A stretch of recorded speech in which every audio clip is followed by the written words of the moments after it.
All right. Well, welcome everyone. I'm David Dumke, the Executive Director of the UCF Office of Global Perspectives and International Initiatives. Thank you for joining us today. I want to thank our partners in putting this together, the U.S. Association of Former Members of Congress. Haley LaTourette is with us. And I want to, of course, especially thank our special guests, Congressman Bob Etheridge and Congressman John Micah, for joining us today. Thank you both. So this is, we come at a very contentious time in US politics to have this discussion, which is what to expect from Congress transitions, change, and bipartisan cooperation. I want to introduce our guest. Congressman Etheridge was a member of the House from 1997 to 2011, serving a central North Carolina district. He served on the House Agriculture Committee, as well as Homeland Security, Ways and Means, and Budget. After he left Congress, he also served in the USDA. We also have with us our hometown Congressman, John Micah, who represented UCF in a Central Florida-based district from 1983 to 2017. Among his assignments, he was the chairman of the full Transportation and Infrastructure Committee, and he was lauded for bipartisanship while he led that committee. He also served on the Committee on Government Oversight and Government Reform. So thank you for joining us, Congressman Etheridge and Micah. By the coin toss determined, actually protocol determined, Congressman Micah will give opening remarks, seeing that this is his hometown and he has seniority over Congressman Etheridge. So with that, a warm greeting to you, Congressman Micah. Well, thank you. Good to be with you. Good to join you. Thank you, David, Haley, former members association, and UCF. A pretty exciting time to actually be discussing what's happening and what's going to happen. My perspective goes a number of years, although in the opening you gave me credit from 83, it was actually 93. I know I look a lot younger, but in any event, from 93 to 2017. And actually before that, and during the 1980s, I had the opportunity to serve as a chief of staff for Senator Hawkins, the first popularly elected female U.S. senator. And that was an interesting transition. That was the Reagan transition. And Democrats had pretty much controlled the show for about 40 years, and the Republicans took over. So I saw that one firsthand as the chief of staff there. And that, I want to say one of the things that I've observed over my lifetime, and I like to read too, but not much changes. All the presidential elections from the beginning are highly contentious. The transitions, some are very tough, and this one is no different. Right now, President Trump is has been trying every one of his options, to overturn what appears to be both a popular and electoral win by Mr. Biden. But all that is decided ultimately on the House floor when you have the vote with the Electoral College. So again, nothing much, in my opinion, has changed, just different varieties of intensity and different scenarios you can never predict. Okay, Congressman Etheridge. David, thank you. And to Mike, John, it's good being with you. And with Haley, thank you for organizing this and really keeping former members together. You know, we think about transitions. A little bit like John, I reflect back to some of the days I've served as county commissioner, then a state legislator, and then trying to transition, you move into those things. And then later as the state superintendent of schools for North Carolina from in the changes it takes in administrations, and then ultimately to Congress for a real jolt for the change in really the more change in, I think, in partisanship once I got to Congress versus having served at the state and local level. And I was in Washington at the time when, like John was, when we moved from the Clinton administration to the Bush administration, and then of course from Bush to Obama. And there was some contention at the 2000 election because of the issues in Florida, but nothing like what we're seeing today, because ultimately when the decision was made, the vice president then, Gore, conceded the election, process is moved, and we started having a reasonable transition. And from the Bush to the Obama administration, I thought that was about as smooth as it get. The cooperation that took place. John McCain gave one of the most gracious concession speeches I believe I've ever heard any candidate give. And it's quite a contrast in what we're seeing today when we have a candidate who's doing everything possible, in my view, to undermine democracy and the free enterprise of moving votes. I mean, trying to get people to change their minds. I think this is a challenging time for us, and we're moving into what I think is one of probably the most challenging administrations, I guess, that President-elect Biden will take over. He's taken over during the pandemic, when hopefully these vaccines will be rolled out in the next few weeks, that have moved very quickly through the Trump administration. But people are really concerned about them. And I think all the tweets and all the noises have made people wary of things that they ought not to be worried about. And the fact that we now could very well be facing a economic downturn if Congress does not get together on a bipartisan way and pass some kind of relief for people who are really hurting, who not only are unemployed, but maybe out of a home and out of food. So we have some challenging times. If ever there's been a time when members of both parties and all the administration of the White House, as well as the House and Senate, need to come together, I think we're facing that now in America. And I trust that partisanship will be placed aside to some extent, and we'll come together on good policies that benefit the American people. Thank you for that. Eventually we're going to open it up for some questions from the audience, but I want to start by asking you both. Many believe that this is, the word unprecedented is used often, but that this is a particularly highly partisan atmosphere that's led to stalemate and an inability to pass critical legislation. First, I'd like to know if you believe this is the case. And if so, how can Congress adjust to make sure the trains run on time and critical legislation can get passed, especially legislation like transportation bills, for example, which are not traditionally partisan in nature? And Congressman Micah, we'll start with you. Well, again, I don't see it being that different. I went through the Bush transition. Bush was never declared until it went to the Supreme Court, and it was weeks later. Of course, that was by a narrow margin in one state. Trump has had narrow margins in about 3 or 4 states.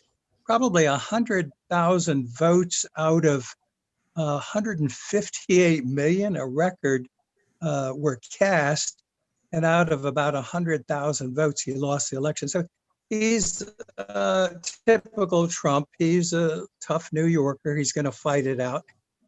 Look at every opportunity he could have or could have had to turn it around. And as it will get resolved. As far as the transition's been fairly smooth. GSA did turn over after a couple of weeks, which is normal. The funds for transition. Right now, we'll get past this. There are, and Bob spoke to it. I think there's three issues facing the country that we've got to address. The politics of the issues before the election were typical politics. Normally, Bob's been there. We never finish in December. We never finish the appropriations actually back to October 1st. They usually go to just before Christmas, which we're just before Christmas.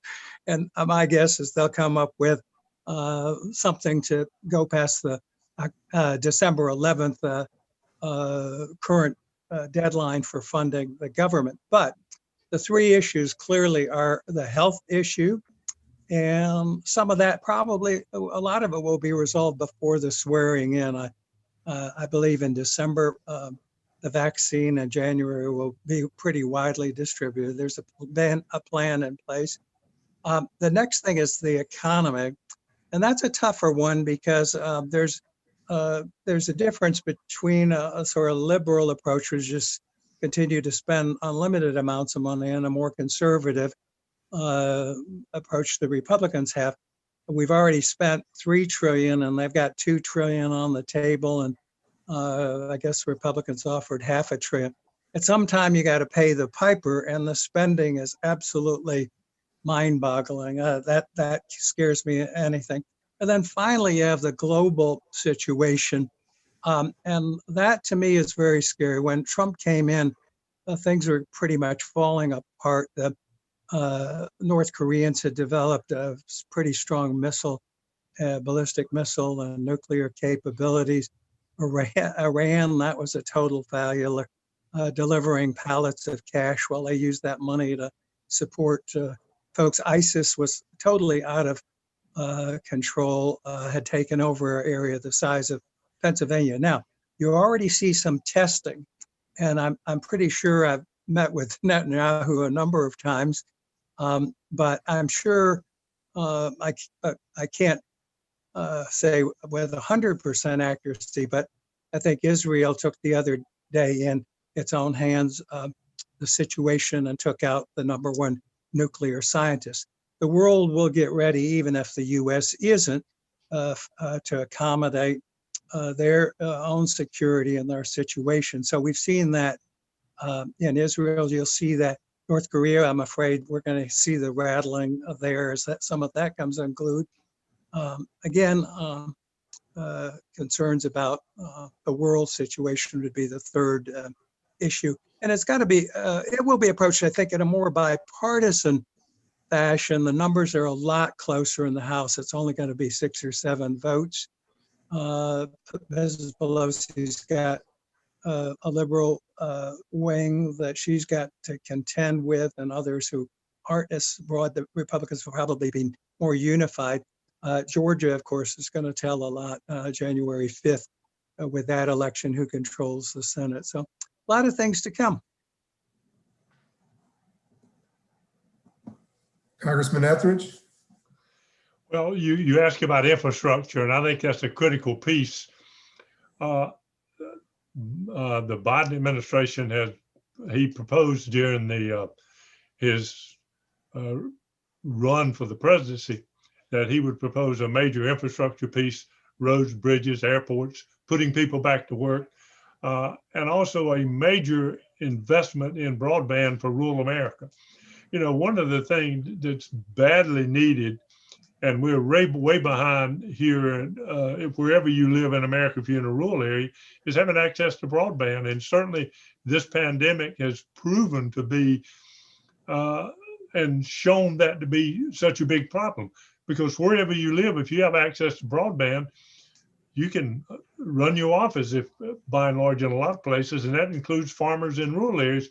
And yet in a lot of places here in North Carolina, I think it's true across America, even more so in the Midwest, you don't have access. You hardly have any kind of broadband service. So I think a major investment in that, probably somewhere between, I think it was 16 or 18 billion dollars or more. That sounds like a lot of money, but it won't go very far unless there's a major mix with state and local. And the whole issue of people needing something now, John touched on it a while ago. All we need to do is go to a food bank. I visited one yesterday and carried some food. Going to take a check to them later this month, before the end of the month. They're telling me that their increase in need for people who have never shown up at their door here in a rural county is now up almost 50%. Some places in the country is up 200. Folks, that is not about what we're doing to the country. These people are hurting. They're having a hard time making it. We've got children who aren't in school because of COVID. And, I've learned a long time ago when I was state superintendent of school, number one, a sick child does not learn well. A hungry child does not learn well. We're in a country that's the wealthiest country in the world. There is no reason why people have to go hungry and they don't have access to health care. It's inexcusable. It's inexcusable. And remember, the United States Congress have to come together. When I went there in 97, there was more cooperation than there is today. And, crises seem to bring people together. John will remember after 9/11, we created the Homeland Security Agency. We did a lot of things together under the Bush administration because we were in a crisis. Democrats and Republicans worked together. Maybe this pandemic at some point will bring both sides together to do something to benefit the American people rather than continue to dig those trenches where we worry about who is more conservative or who's more liberal. I don't get all caught up on that stuff. I always used to ask, who does this benefit? Does it benefit the people I represent and the American people? And we're doing what's right in terms of security for people in the United States of America and improving the quality of folks around the world. Then I tended to support that. I think we got to get back to those kind of values. So I want to build upon something both of you said, which, Congressman Micah, referred to these narrow majorities in the House and obviously a narrow majority in the Senate. And a lot of people have interpreted this election as something of a split decision because Republicans did well in congressional races and down ballot races, even though Biden won the presidential election. So what advice would you give to new members of the House as you go into 2021, putting a very partisan, very contentious election in the rearview mirror and looking at some very serious national challenges to face? Well, I think Bob outlined the most serious one is people who don't have food on the table or a job. We've got to come together and get the economies restarted. But first, again, I'll just predict, by spring we'll have the vaccine out. Once we get the virus out of the way, it should provide some stability for people to go back to work. But there are tens of thousands of businesses who have closed, and it's going to be very hard to get them back. You want to have some financing available if they can restart, but you don't want giveaway programs. And we saw in the first tranche of money, some good. We also, I think we overdid it in some regard. People couldn't find folks to work because we were paying them so much not to work. So you got to find that balance. Infrastructure and transportation is one way to get some agreement. I was honored to serve as chair of that committee. And it's hard to get things done, but probably about 80% of our work, we didn't have knockdown, drag out fights. And every day, just watch C-SPAN, you can see that a lot of the business is being done by unanimous consent. Everybody agrees, the chairman and ranking member agree, the members agree. It's highlighted bigger issues than the politicizing of that gets the attention. And most people are pretty darn compatible. I think I've only met about a half a dozen members who I had an issue with, and some are, it's a pretty diverse group. It's representative of America. And we do get along for the most part. And this is a time, maybe the close, narrow majorities will force both to work. They have to gain confidence, and especially the House in 24 months, at like 18 months, because they stand for election again. The founding fathers were incredible and we already have people say we need term limits. Folks, we have term limits, and they're going to get term limits like they've never seen them, because this round is redistricting. And I went through 3 of those, and no one should feel secure in any seat. Well, there's some that are impossible to gerrymander, but again, there's a lot of incentive to work together. Sometimes small groups on either side can sway or delay things, and that's bad. But right now, the situation we're in, I think they'll come together. I was up recently, and it's a good group on both sides that I see coming in, and they've got to earn the people's trust and do what needs to be done. And we've always stepped up to the plate. Bob mentioned 9/11. This is a crisis, not unlike that, even worse for the average American. So we'll get there. I'm optimistic. Congressman Etheridge, any advice you'd give these members? Yeah, I think John's point right at the end was pretty much on target. I think people will come together. You know, crises do tend to make people come together, but I'm optimistic because if I look at the people that President-elect Biden is putting in place thus far, they're seasoned, they're responsible, they've been there before, they understand the problem, but I think he will bring a different tone. He served in the Senate for a long time. He's worked with people in both the House and Senate. And when you want to move an agenda forward, you know, you got 2 ways to do it. One, you can include people in, be inclusive, bring them in as LBJ and FDR and Reagan did to some extent. You bring people from the House and Senate, you have small meetings with them, you build a coalition, and then you take the message out to the people. You know, so if they don't want to come with you, you let the people know what you're trying to do for them. You provide food to put on their table, a job, an opportunity. You're making the country safe. We're going to do this together. Pretty soon, you know, even on those tough votes, it's a lot easier if you've got somebody that has your back, that has the big megaphone. That's out of the White House. Nobody else has a megaphone big as the president and the vice president of the United States. So if they're trying to help move an agenda, even if it's tough for you, they can move, as John knows this, they can flat move that agenda with your help if they'll bring the American people along. I really think we're at a time when that will happen. I'm optimistic. Take care of the issues that affect the people at home first. That's making sure we get this coronavirus vaccine out to the people, and not just to the urban areas, carried out to the end of the road, the person who lives in the last house on the end of the last road in the most rural county in America. And then when your policies follow that and do the other things, I'm optimistic. I think we can see some good things happen, because if you go through the history of America, all the way back, gosh, to the founding days when George Washington was at Valley Forge, even before we were a country just trying to be, those tough times when people pulled together, good things came out of it. I think this will be another one of them. If we look back 10 or 15 years from now, if we do the right thing and work together as we can as a people.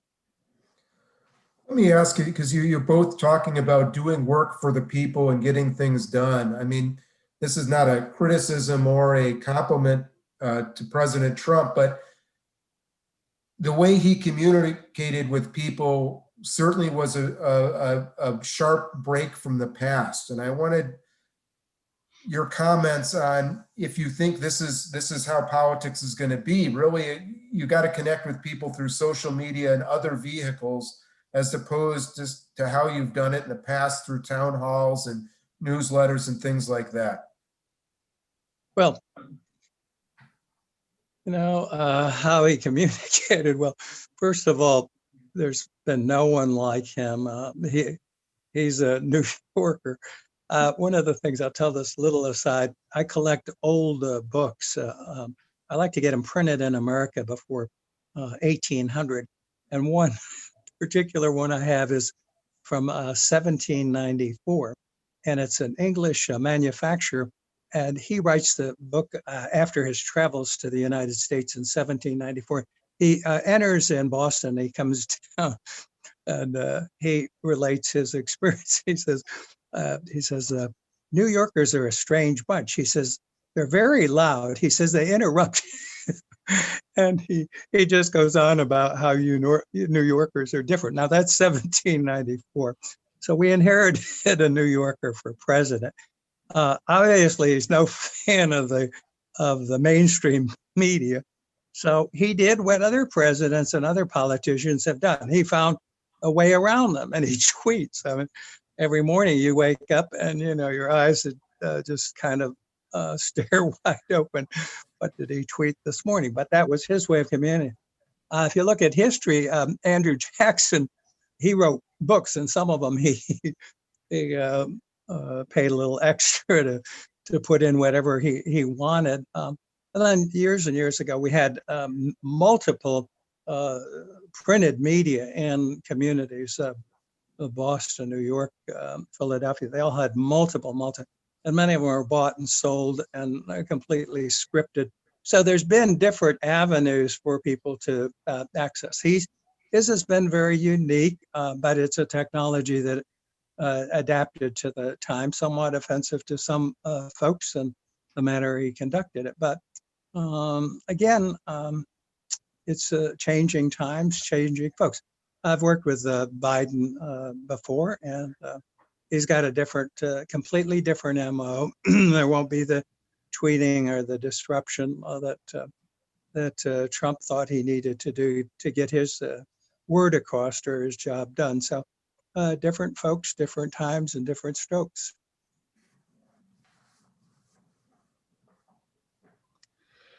Well, I'm gonna have a little different approach than John, because if you go through history, presidents who came in the changing times of technology, I go to Teddy Roosevelt, who was a prolific writer, prolific reader, and he actually incorporated writers, magazines, newspapers, and that was how he got his message out, and it was positive to move an agenda to make a difference at the turn of the last century for people.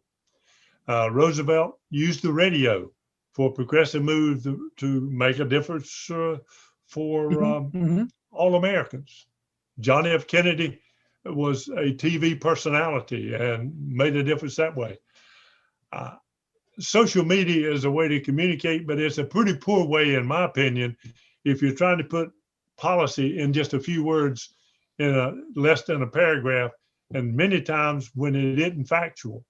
And people listen to bad information more than they will solid.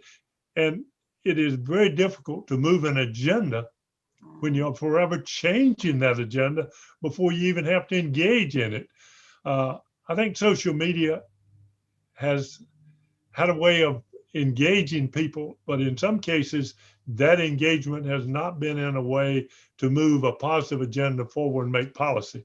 You can use that to disrupt, to dissuade.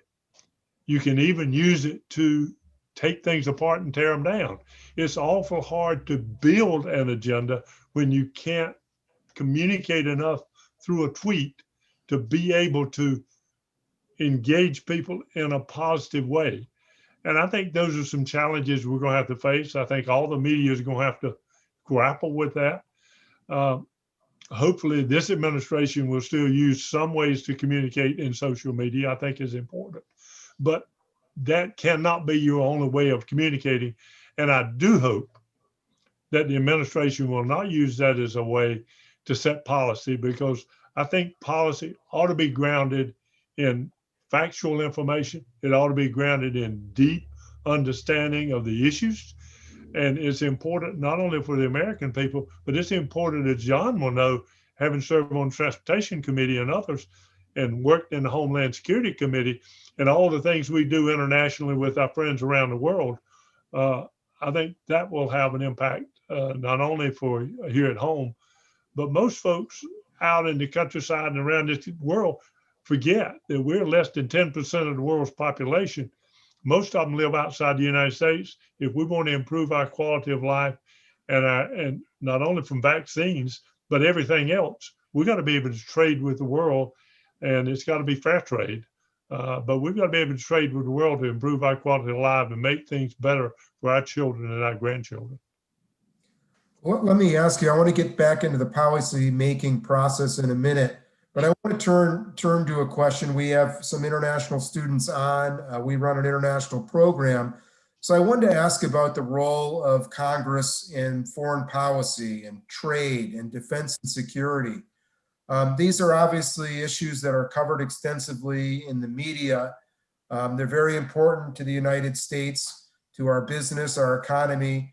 But how important are they to the average member of Congress, particularly when you look at international issues compared to issues that are bread and butter to your constituents?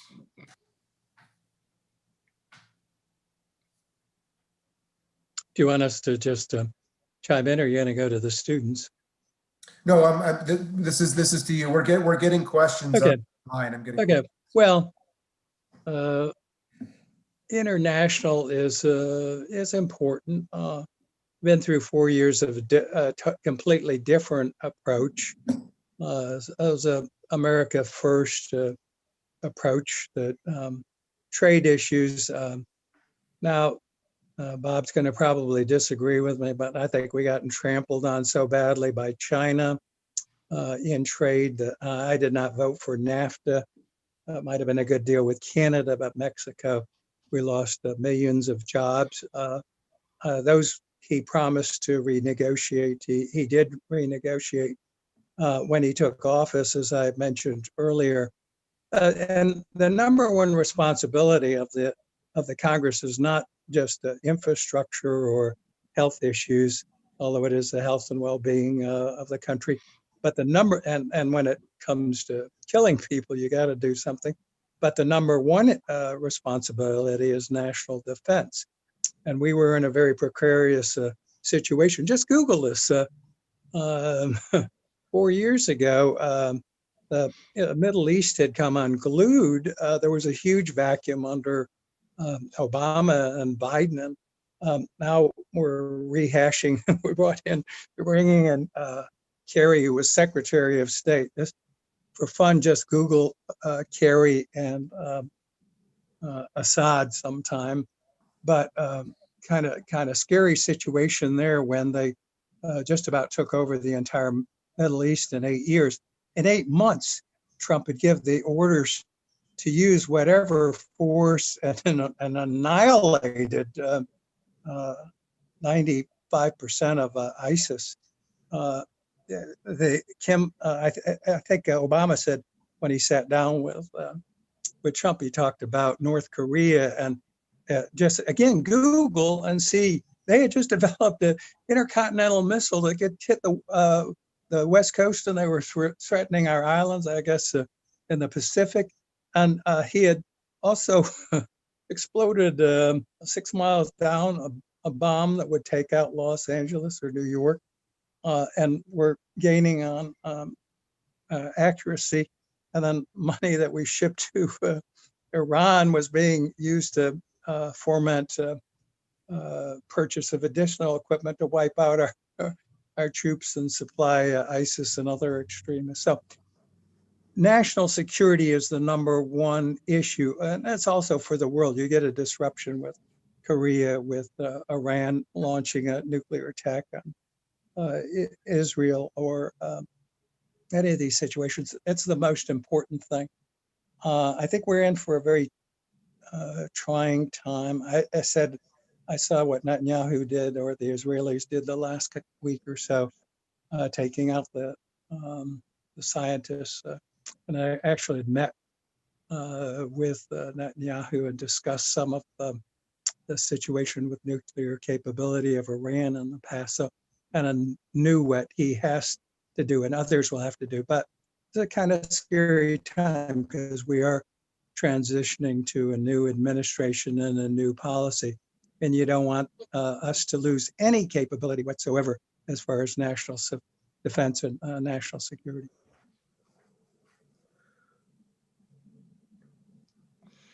Well, obviously, one of the charges every member takes House, Senate, President of the United States, and we take a oath to the Constitution of the United States, protect and defend this country and the people. And we talked about early transitions, and literally talking about 9/11 was when we really engaged in a big way in the Middle East, because after 9/11,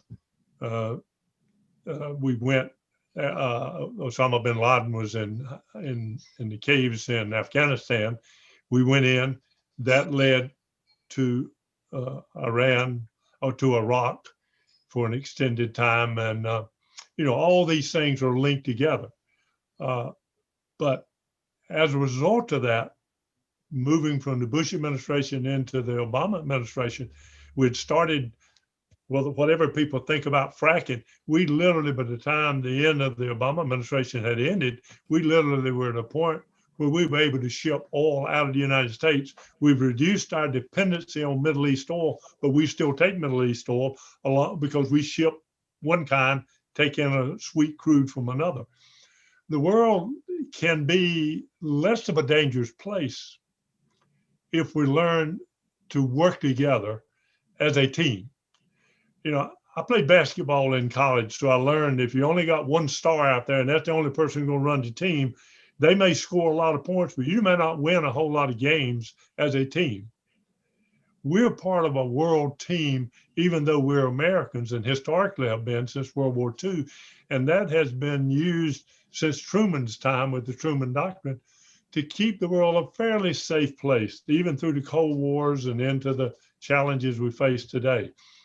I think moving forward, we're going to see more of that. North Korea will still be a problem. Last time I checked, they haven't got rid of any of their missiles. They got all they've had, maybe added some more. But the point is, if we have world pressure, our colleagues from around the world help, we can at least bring some pressure to help. And yes, China is a big trade partner. And yes, they've been a challenge. And I think we all can agree they've cheated on a number of things.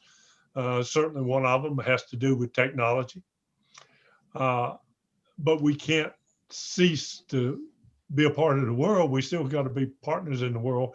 And we have to bring our partners, other countries together to bring pressure to bear and make them live up to those agreements they've made as it relates to that.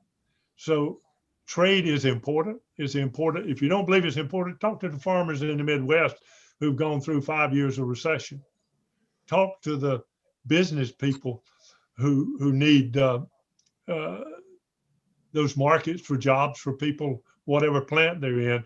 And if you don't think trade's important, go out and check your car, your tractor, your lawnmower, you look in your groceries basket or your medicine cabinet and see where all that stuff came from. We are integrated as a world. We can't remove from the world. What we need is fair treatment.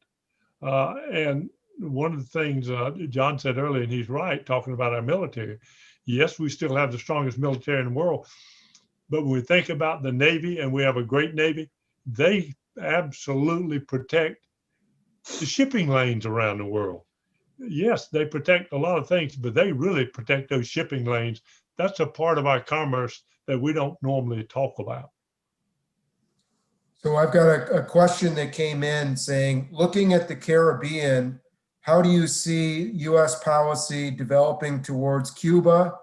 And number two, what are the prospects of Puerto Rico becoming a state? Either or one of you can take a swing at those. I'm going to let Bob go first. I've gone first on all of these, Bob. Okay, I'd be happy to, John. If I were in Congress, I would probably vote for Puerto Rico being a state. They're Americans, they're there, but I'm not, so I don't have to worry about that. But I think that's one of those issues that really ought to be debated. There's been talk about Washington, D.C. and a host of others. The Caribbean, that whole rim has been a challenge.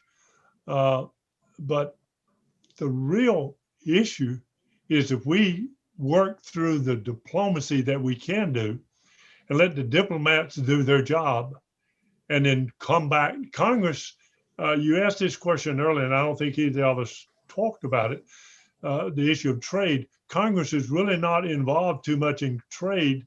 We've been more so, I think, in the latter part of my term and John's term, where we at least got a chance to look at those trade deals when they brought them back, rather than just take or leave the whole thing.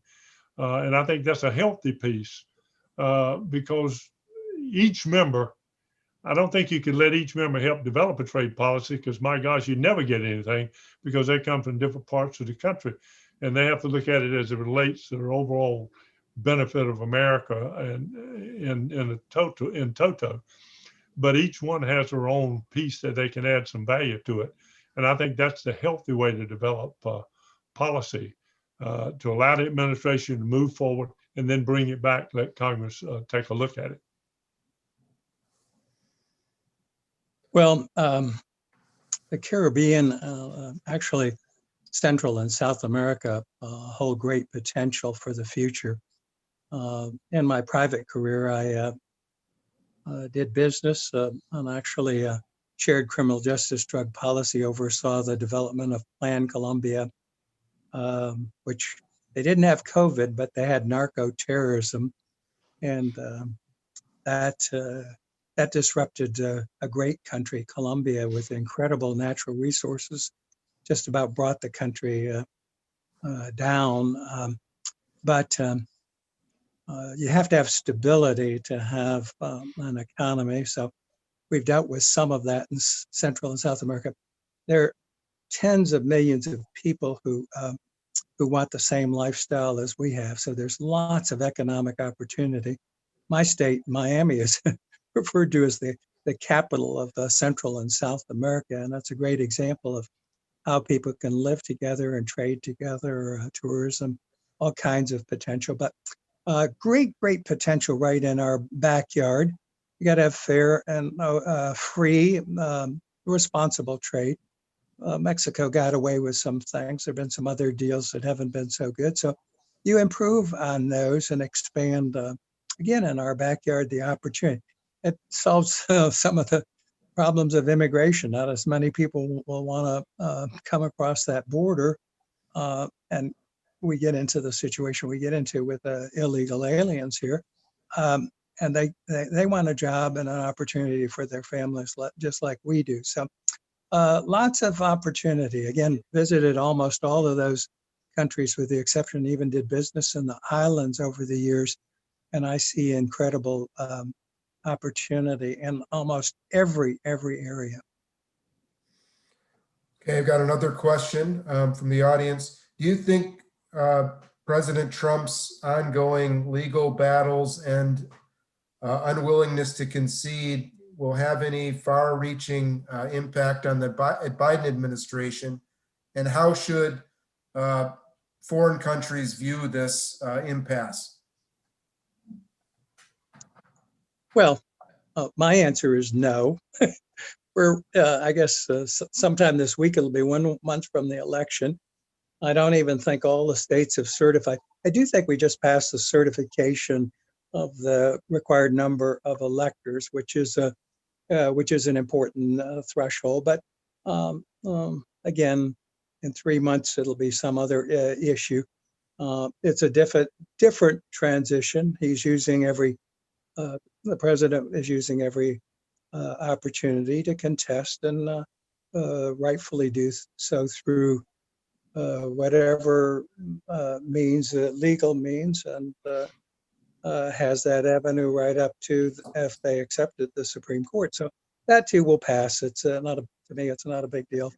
And I don't think it has any lasting implications. They've started the transition. GSA, as the vice president's getting his security briefing. So right now it just makes a nice little sideline story. So let me another question from the audience. What has your experience in Congress taught you about possible peaceful solutions to the situations in Iraq and with Iran? I guess Congressman Etheridge, since Congressman Okay. the last one. Yeah, and let me touch on one thing John touched on about the transition.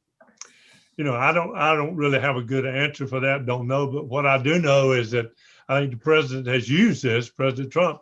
He's raised something like 140 some $million to put in a super PAC.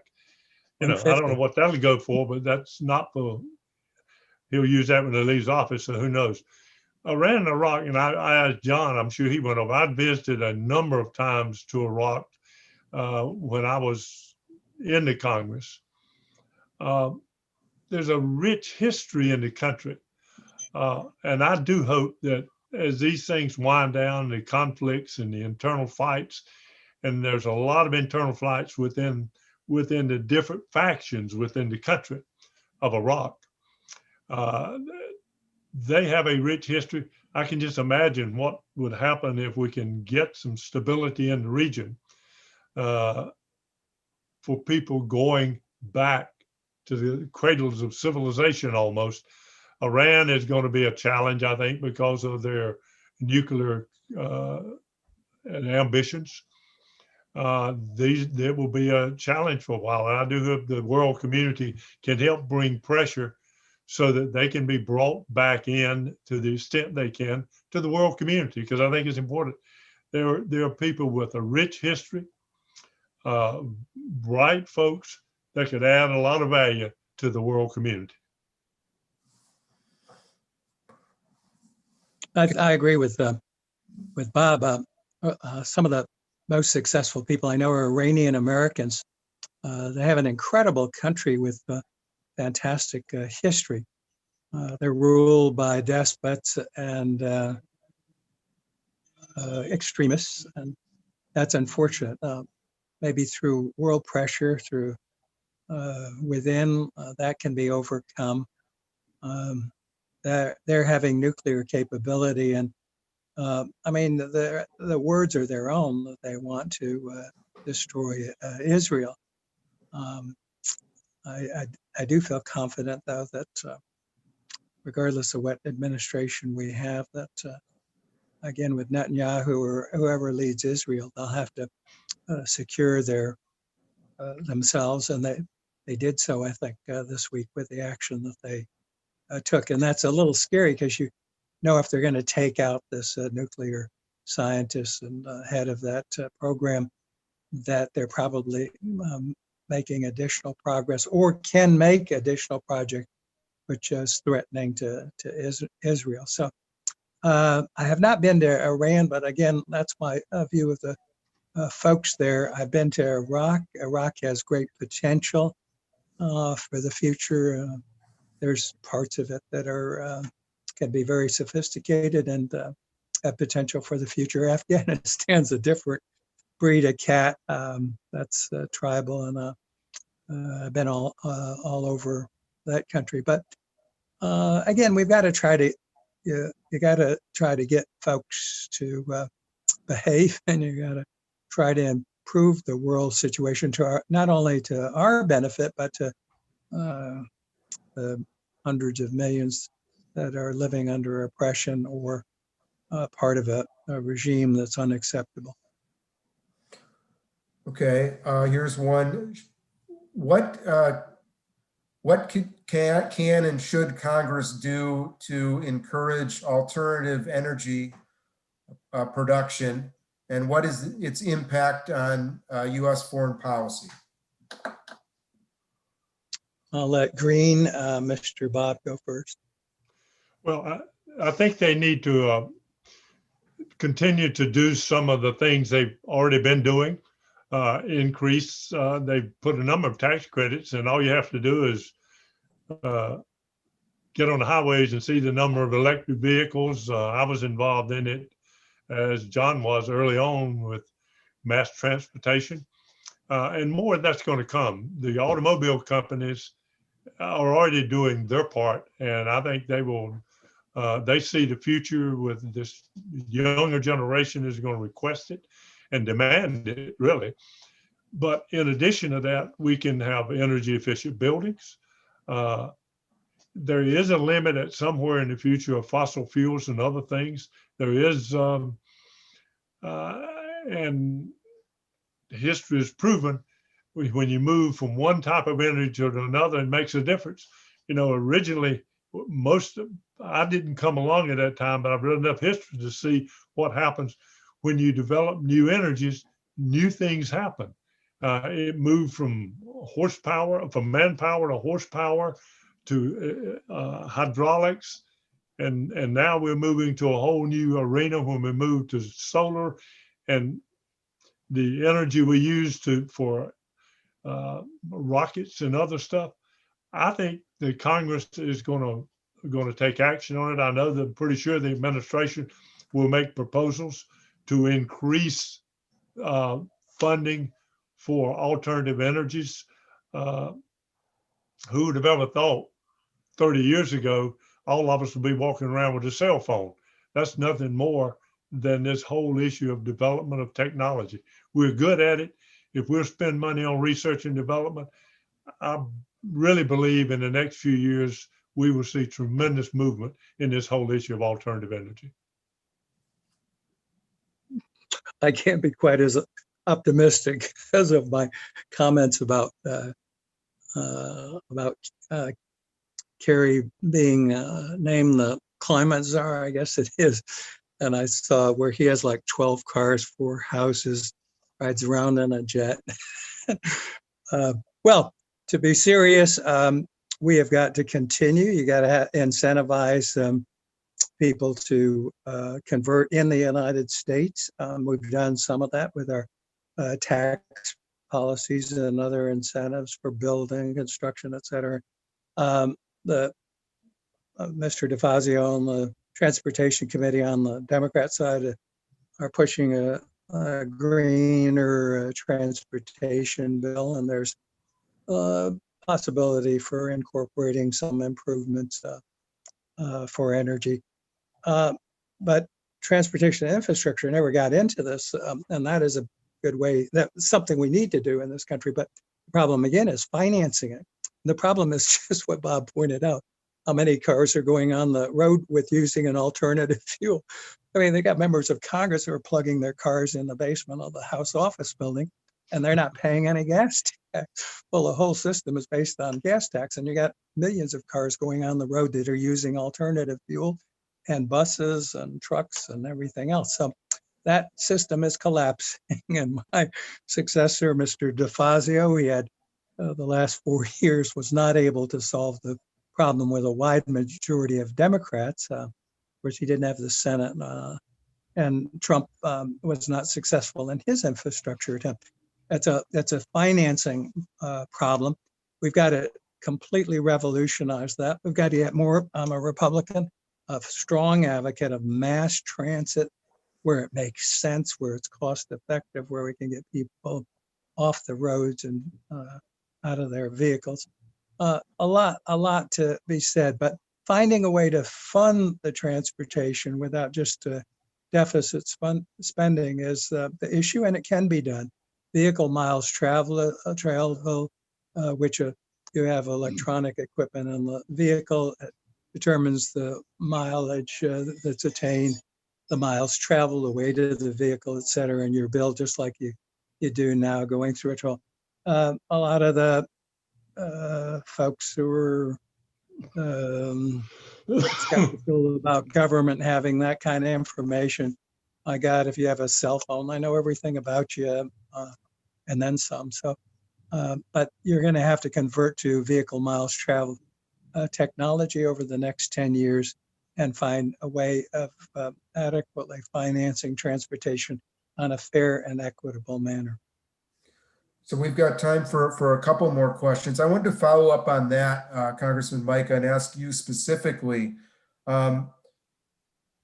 how did you get your members to work together, Republicans and Democrats? But applying that to what you just said, if we have to change the very formulas of how major federal programs like highways and trains and mass transit are funded, can you envision a formula where Republicans and Democrats can both win off this legislatively? Well, actually, I'm going to get, thanks God I'm not running again, but earmarks, when we eliminated earmarks, you had some control with members and some, you may not like the term, but horse trading. And part of politics is people working together, benefiting each other. Every member of Congress is like the principal officer of their district, and their interest is making that district and their people as well as possible, everything doing well. And while earmarks were badly abused, I did hear Steny Hoyer say he's going to restore them in this Congress. And if you do that and everything is transparent, it's when earmarks were done outside of the transparent process that folks got in trouble. But it causes people to work together. It gives you some leverage to work with people. And I think an elected official who represents the broad constituency should be able to make a decision on what kind of federal assistance is available for specific programs that they promote in their district. So that might bring people together a little bit. I'm a little bit afraid of the close majorities because the tail sometimes wags the dog, both on the conservative and the ultra liberal side. So on either of those ultra sides with a small numbers, you can throw roadblocks and not make things happen. But they all got to get elected again, the House in 18 months. And with redistricting, they're going to be a little bit nervous in the service to not get things done. So I'm optimistic based on what the founding fathers set up as an incredible system. I will ask Congressman Etheridge this question from our audience. As more young people vote, polls indicate social attitudes are moving more center left rather than conservative. How do you see this shift impacting legislation, the issue agenda, and attitudes in Congress? Well, John touched on it a little bit, but the real issue, Dave, is that each member represents a district. And yes, this new generation tends to be more center left. But Congress is sort of set up in a sense, set up in a way to stop things rather than make things happen. It is good at stopping stuff, not very good at getting things done. And you've got to get it through the House, you got to get it through the Senate, and you got to get the chief executive, who's president of the United States, to sign whatever you send. And that is a real check and balance. And I do think that it's going to take all three willing to work for the benefit of the American people. The narrow majorities may make it happen. I don't know. Throughout history, it's been hard.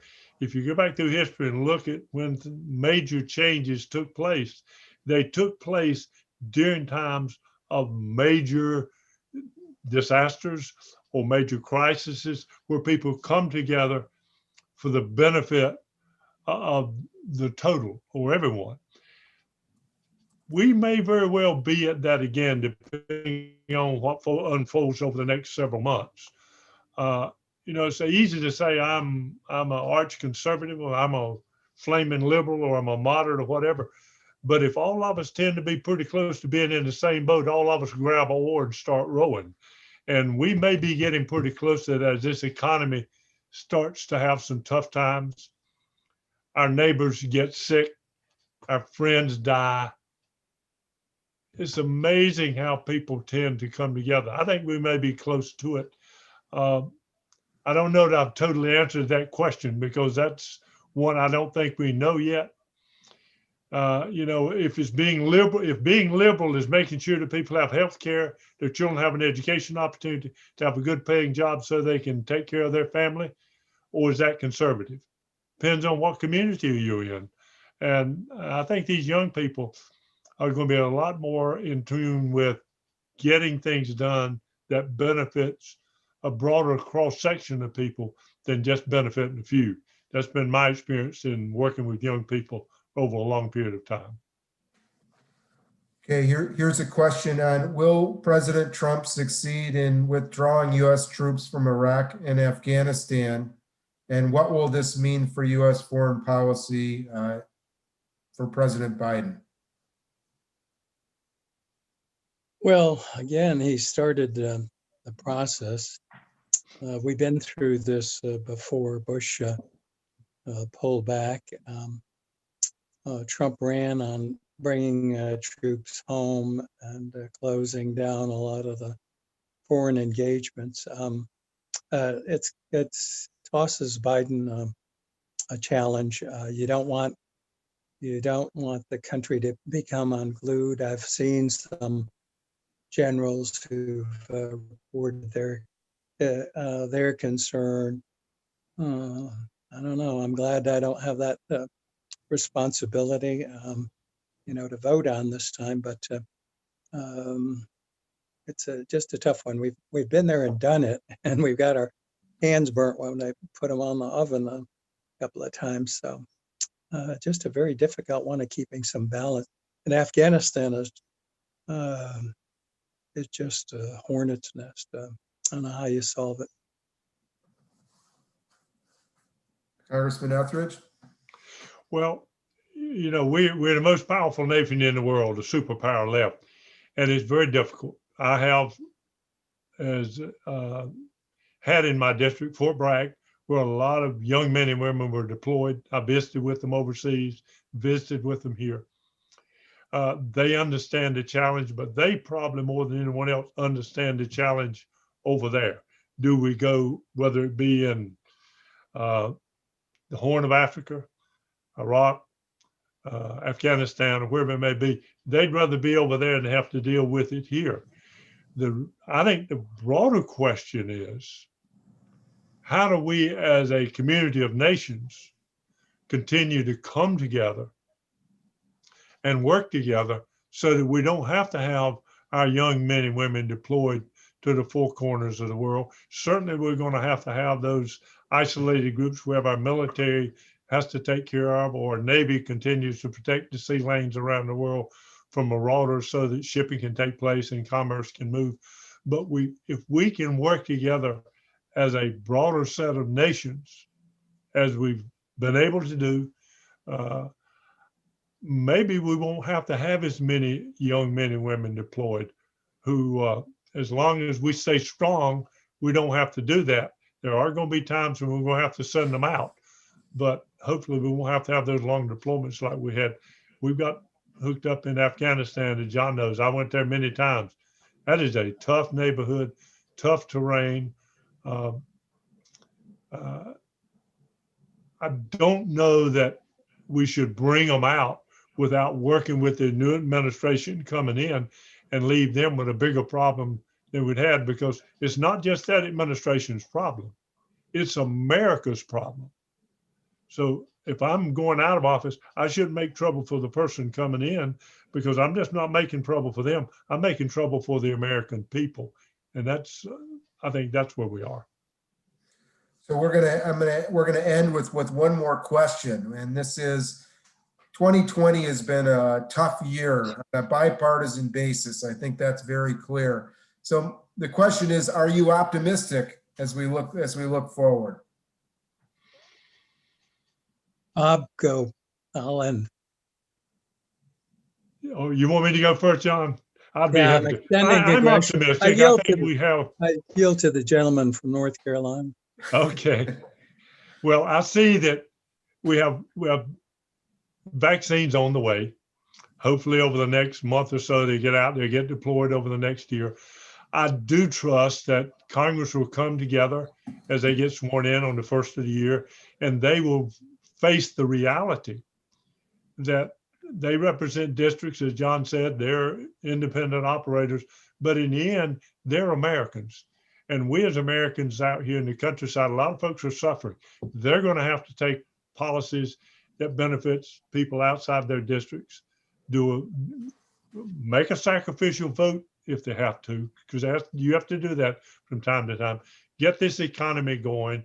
Then we've got to deal with the deficits down the road, deal with the infrastructure needs that we need now that'll build for the future, and generate the kind of economy we need for the next 20 or 30 years. Yes, I'm optimistic. I really think people will come together. When they face the stark reality of what's out there, I think they'll make the right decisions. Thank you. I have to share Bob's opinion. I'm optimistic. After 2020, you have to be optimistic. And as we get the virus under control, hopefully get the economy started back. You got a lot of new kids on the block. There's great turnover in Congress. And in their own self-interest and the interest of the people they represent, they've got to pick it up. And then the final element too is this is a redistricting year. So they're all going to get tossed and turned a bit, and they need to be responsible to the constituency and the country that elected them and put them in charge to lead the country. So great being with you. Go Knights, and a lot of fun to see and chat with my old colleague Bob Etheridge from North Carolina. And thanks again to the former Members Association and UCF for making this happen. Thank you very much, Congressman John. I agree with that, John. Thank you. Thank you both. We hope to have you live on campus when we can do it. So take care, and thank you all for joining us today. We'll keep you posted on future events, and we should have another event with former members next semester. Thanks. Thank you. Bye now. Stay safe.